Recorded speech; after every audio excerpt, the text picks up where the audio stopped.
Salut à tous, et bienvenue sur Weekend Foot.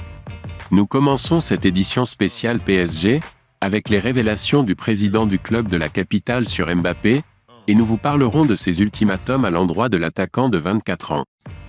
Puis il sera question de la conférence de presse de Luis Enrique, et de ses déclarations au sujet de l'avenir du club de la capitale. Avant de commencer, nous vous prions de vous abonner, pour ne rien rater de nos prochaines vidéos.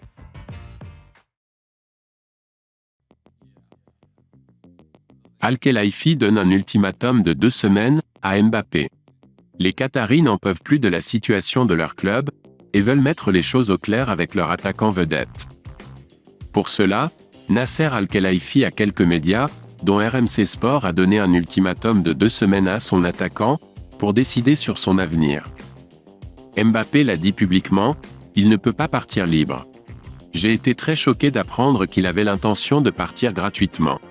J'ai été tellement déçu parce que ça ce n'est pas Kylian. Je connais Kylian, c'est un garçon fantastique, ce n'est pas lui. Partir gratuitement d'un club français, causer du tort au plus grand club français? Ce n'est pas Kylian.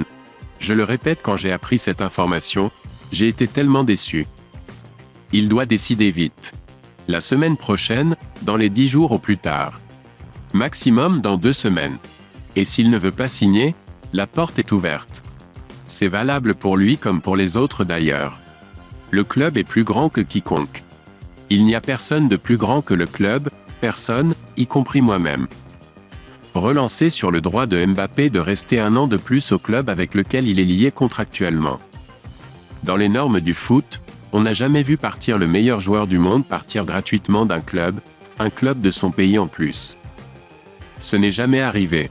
Si quelqu'un veut agir contre les normes et contre ses promesses, on rentre dans quelque chose d'autre. Parlons d'autre chose à présent. Une prime de fidélité au cœur du feuilleton Mbappé. Libre en 2024, Kylian Mbappé refuse de prolonger au Paris Saint-Germain. Si Nasser Al-Khelaifi lui a lancé un ultimatum ce mercredi, signer un nouveau contrat ou partir lors du mercato estival, l'attaquant français a tout intérêt à rester. Au moins jusqu'à la fin du mois de juillet. Et pour cause, si le buteur de 24 ans se trouve encore au PSG à la fin du mois, il touchera une importante prime de fidélité, incluse dans son contrat au moment de sa prolongation au printemps 2022, de 40 millions d'euros. Après le coup de pression d'Al-Khelaifi à Mbappé, le Real veut rester patient. Le coup de pression public de Nasser Al-Khelaifi contre Kylian Mbappé n'est pas vraiment passé inaperçu en Espagne. Suivi en direct mercredi, la conférence de presse du patron du PSG a provoqué une grande excitation chez les journalistes espagnols, au moment de la punchline la plus ferme du dirigeant qatari. Impossible qu'il parte gratuitement. S'il veut rester, il doit prolonger. De quoi relancer la stratégie du Real Madrid, destination naturelle en cas de départ de Mbappé. Mais selon nos informations, les dirigeants du club madrilène veulent rester très prudents et patients. Ils sont évidemment attentifs à la situation qui se tend à Paris, mais ne veulent rien précipiter. Ils considèrent que cela reste une affaire entre le PSG et Mbappé. Pour le moment, les dirigeants du Real ne veulent pas bouger, et attendent de voir comment les choses vont évoluer dans les prochaines semaines. Wait and see donc. Ou plutôt espera y verras.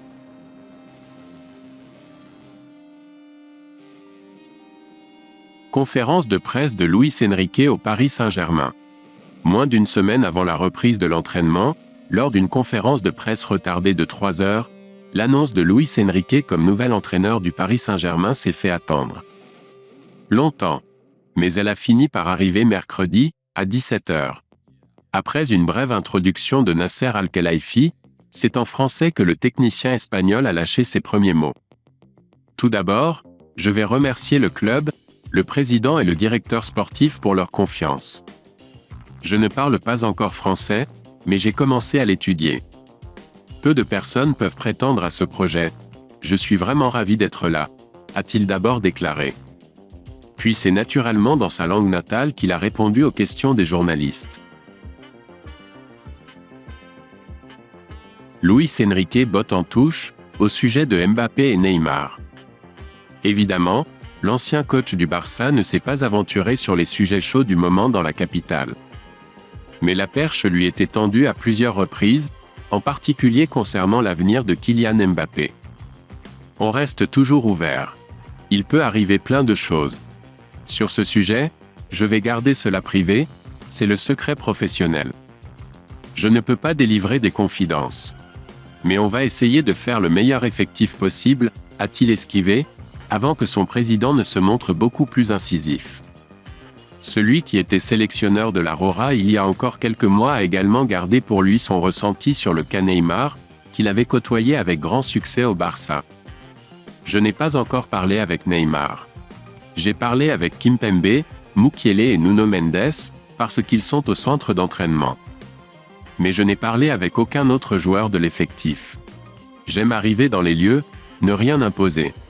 Bien sûr, je vais prendre des décisions. Mais j'aimerais que ce soit des décisions prises dans le consensus, a-t-il évacué, alors que l'état d'esprit et la condition physique du Brésilien seront surveillés de près. Luis Enrique promet un jeu offensif. C'est donc au sujet du terrain que Luis Enrique s'est montré le plus bavard. Et évidemment, le technicien passé par la Roma ne va pas renier ses principes dans la capitale. L'identité offensive, c'est non négociable. C'est ma philosophie. Tu dois t'adapter à tes joueurs, mon travail est de tirer le meilleur de mes joueurs individuellement et collectivement. Je suis sûr qu'ils vont aimer travailler comme ça. S'adapter à ces joueurs, c'est s'adapter à un mercato qui est très loin d'être bouclé dans la capitale. Et qu'il faudra gérer en collaboration avec Luis Campos. Cela fait déjà pas mal de temps qu'on travaille sur l'effectif, a-t-il expliqué. Tout au long de ma carrière, je me suis souvent bien entendu avec les directeurs sportifs. Je connais la carrière de Luis Campos, c'est un honneur de travailler avec lui. On a échangé nos opinions sur ce qu'on veut faire. Je pense qu'on est 100% raccord. Concernant la Ligue des Champions, Luis Enrique adore la pression et est confiant. Plusieurs officialisations sont attendues du côté des arrivées dans les heures à venir. Avec un objectif évident, être le plus compétitif possible, pour retrouver les hauteurs en Ligue des Champions. Comme tous ses prédécesseurs, Luis Enrique n'échappera pas à la lourde pression, liée à cet objectif de toujours dans l'air QSI. Ce qui n'a pas l'air de le déranger. J'adore la pression. Certaines équipes ont plus d'expérience, mais ça ne veut pas dire qu'on ne peut pas arriver à leur niveau. La Ligue des Champions, c'est un grand objectif pour nous. Être ambitieux est une chose très positive dans la vie. On veut tirer la meilleure version de l'équipe, c'est un défi, mais je l'assume entièrement. Après Ancelotti, Blanc, Emery, Tuchel, Pochettino et Galtier, voilà donc Luis Enrique. Le 7e coach choisi par QSI. Une 7e page, avec pour Paris l'espoir d'avoir enfin refermé le chapitre des déceptions. Merci à tous de nous avoir suivis. N'oubliez pas de vous abonner à la chaîne et d'activer les notifications. À bientôt pour une nouvelle édition du JT Mercato sur Weekend Foot.